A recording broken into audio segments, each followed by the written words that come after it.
Devils rain के last episode के अंदर हमने देखा था कि बेसिकली किंगपिन को सारी की सारी वो यादें आ जाती हैं और उसको ये बात पता चल जाती है कि दरअसल डे डेविल नहीं, उसके दिमाग से उसकी इन यादों को भुलवाया था कि वही दरअसल मेड मैडॉक है। यानी कि अब उसको ये बात पता चल चुकी है कि जिस वजह से उसने ये पूरा का पूरा फसाद करा था। और उसके साथ साथ अब किंगपिन ने जो इस बात का फैसला कर लिया है कि वहाँ पे वो ज़ेबिदा किलग्रेव के बच्चों को ढूंढ के निकालेगा, चाहे उसको किसी भी हद तक क्यों ना जाना पड़े। तो अब आगे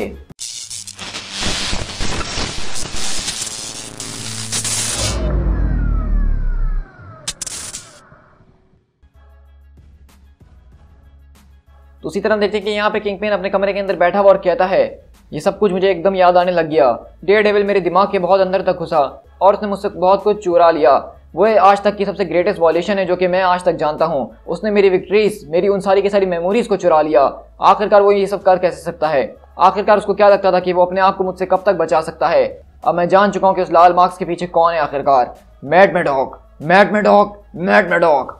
और वहीं पे हम देखते हैं कि एक आदमी उधर कहता है कि सर मैंने जैसा कि कहा कि थंडरबोल्ट जो हैं वो पर्पल चिल्ड्रन को जो है लोकेट कर चुके हैं, लेकिन मसला ये है कि वो लोग एक रेजिडेंशियल बिल्डिंग के अंदर मौजूद हैं। क्या अगर आपकी इजाज़त हो हम आगे बढ़ सकते हैं? तो इसी तरह हम देखते हैं कि वहीं से किंगपिन अपनी सारी की सारी सोचों में खोया हुआ होता है और कहता है कि कर दो, लेकिन चाहे जितनी भी कैजुअलिटीज क्यों ना हो तुमको वापसी लेकर ही आना। और इसी तरह हम देखते हैं कि बेसिकली यहाँ पे वो सारे के सारे बच्चे जैसा कि एक लेडी के साथ उनके घर पे आ गए थे, तो वो लेडी उनको कुछ सीरियल्स वगैरह खाने के लिए दे रही होती हैं। लेकिन वहीं पे जो पीछे दो बच्चे बड़े होते हैं वो आपस में बातें कर रहे होते हैं। तो बताओ कि क्या प्लान है?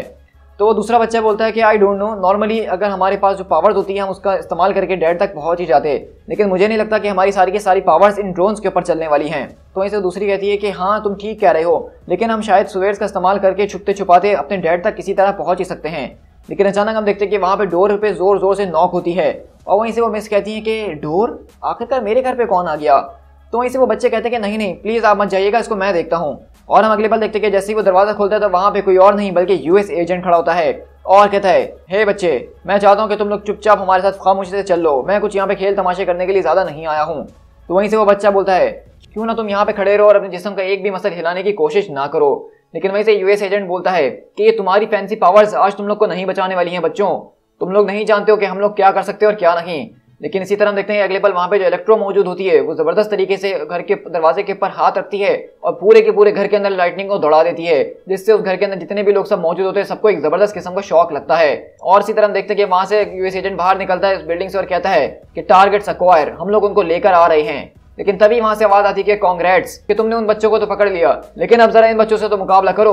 और अगले पल हम देखते हैं कि यहाँ पे जेसिका जोन्स पहुंचती है किसी और के साथ नहीं बल्कि चैंपियंस की टीम के साथ, जिसके अंदर Miles Morales, Kamala Khan, Vision, Nova और यहाँ पे आयरन हार्ट पहुंचती हैं, जिन्होंने अब इस वक्त जो है थंडरबोल्ट्स के बैज अपने ऊपर लगाए हुए हैं, जिसकी वजह से वो ड्रोन्स उनके ऊपर अटैक नहीं कर रहे हैं।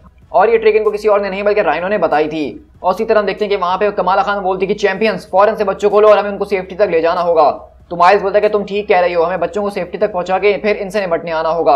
और इसी तरह वहां से आयरन हार्ट जो है एक बच्चे को लेके वहां से फौरन उड़ जाती है और वहीं से जेसिका जोन्स आती है और कहती है कि वो सिर्फ बच्चे हैं, यू कैप्टन अमेरिकन फिस्ट इनका इस्तेमाल करके पूरी की पूरी सिटी को कंट्रोल करना चाहता है, क्या तुम इस बात को जानते हो? तो यूएस एजेंट बोलता है कि मैं कोई कैप्टन अमेरिकन नहीं बल्कि यूएस एजेंट स्वीट हार्ट, और तुम नहीं जानती लेकिन ये बच्चे अपने लिए एक बहुत ही बड़ा खतरा है, दूसरों के लिए तो बहुत ही बड़ी बात है। लेकिन इतनी देर में हम देखते हैं कि वहां पे जेसिका जोन्स के सामने एक और उससे भी बड़ी मुसीबत आती है और वो कोई और नहीं बल्कि एबोमिनेशन होता है, जो जिसको देख के जेसिका जोन्स बोलती है कि एबोमिनेशन, आखिरकार तुम यहाँ पे क्या कर रहे हो? तुम भी इसका हिस्सा बन गए हो?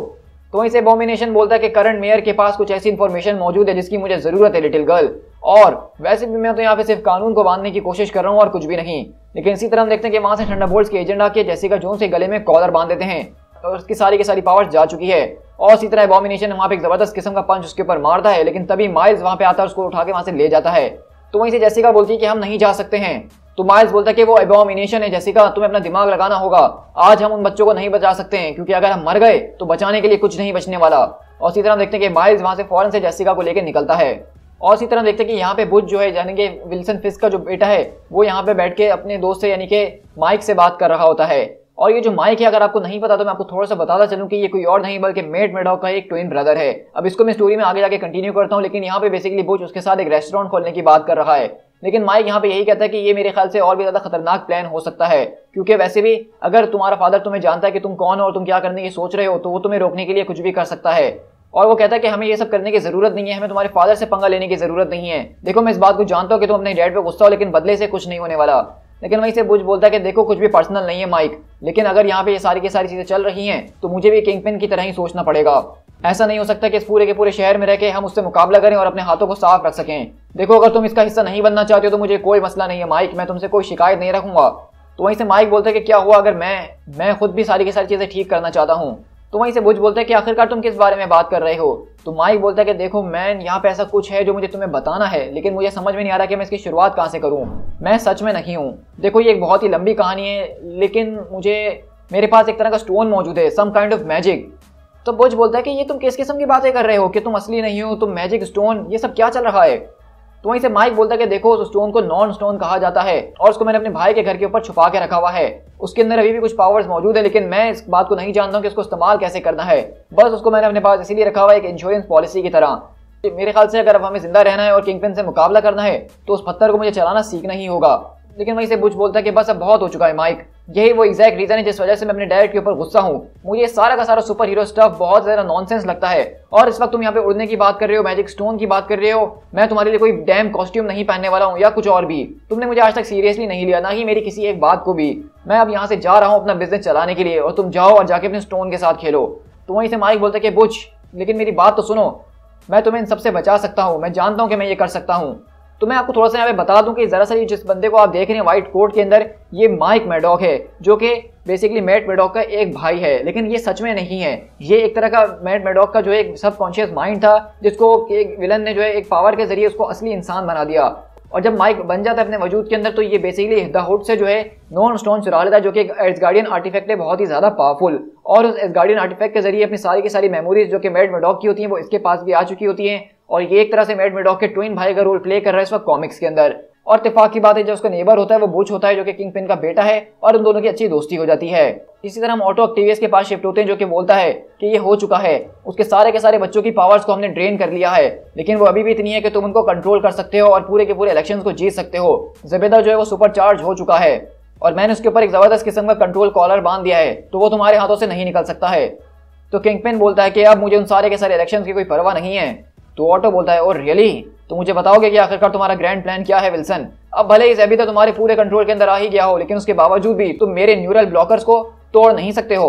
वहीं से किंगपिन अपनी छड़ी चमकाते हुए बोलता है, तुम जानते हो ना कि आखिरकार क्यों वो छोटा सा भद्दा सा मजाक जिसको लोग स्पाइडरमैन बुलाते हैं वो तुम्हें बार बार हराता रहता है ऑटो, क्योंकि तुम शॉर्ट टर्म हो, तुम कभी अपने से आगे या अपनों से आगे सोचते ही नहीं हो।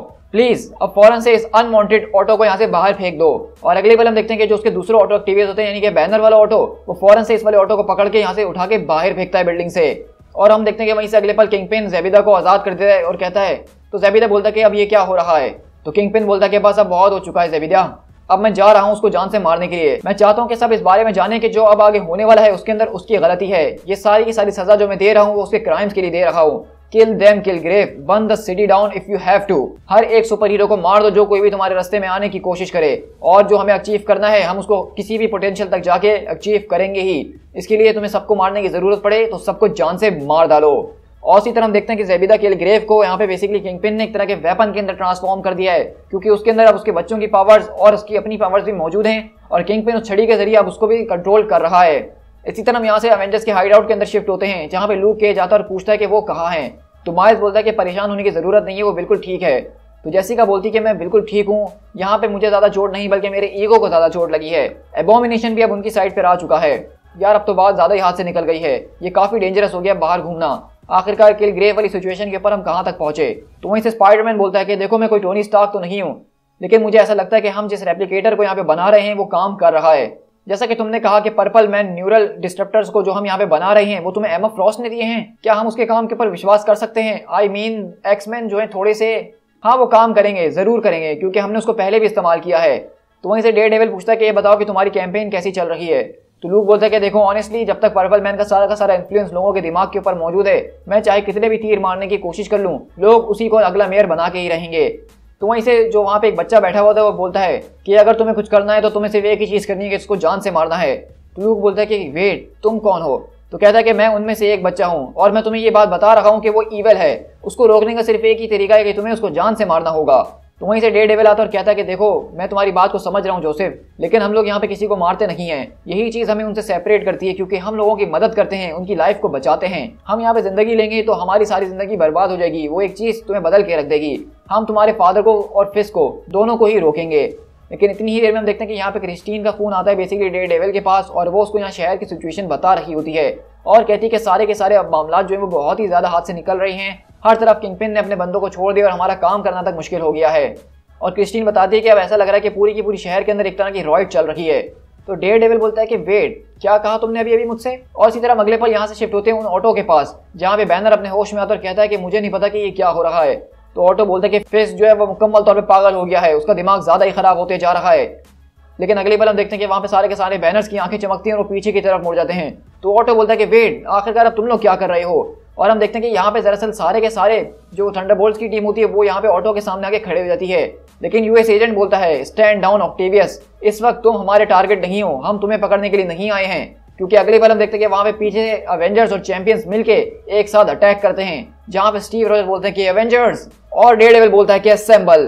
तो वहीं से स्पाइडरमैन आता है और कहता है कि व्हाट्सअप डॉग या डॉग्स। वैसे भी सॉरी ऑटो, तुम तो इस बात को जानते ही हो ना कि तुम मेरी प्रायोरिटी लिस्ट के अंदर कभी ऊपर आते ही नहीं थे, अनलेस तुमने यहाँ पे पर्पल मैन को कहीं पे देखा हो, क्योंकि मैं उससे बहुत बेसब्री से बात करना चाह रहा हूँ। और इसी तरह हम देखते हैं कि यहाँ पे सारे के सारे ऑटो ऑक्टेवियस, सारे के सारे थंडरबोल्ट्स मिलकर यहाँ पे एवेंजर्स और चैंपियंस से मुकाबला कर रहे हैं और पूरी की पूरी सिटी के अंदर एक जबरदस्त किस्म का ब्लास्ट चल रहा है।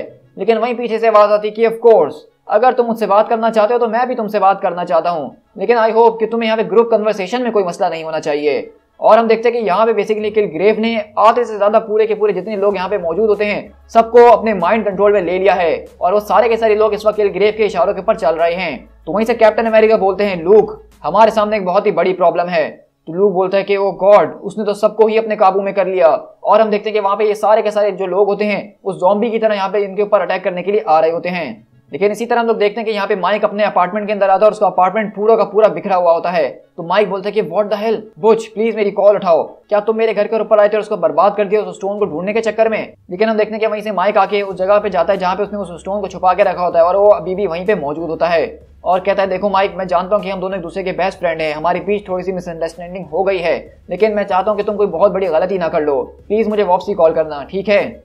और इसी तरह देखते हैं कि माइक वहाँ पे उस स्टोन को अपने हाथ में लेता है और कहता है ऑल राइट, अब मुझे इसको यूज करने का कोई ना कोई तरीका तो निकालना ही होगा। मेरे ख्याल से डॉक्टर स्ट्रेंज के पास इसका कोई मैनुअल वगैरह तो होगा कि इसको कैसे इस्तेमाल करना है।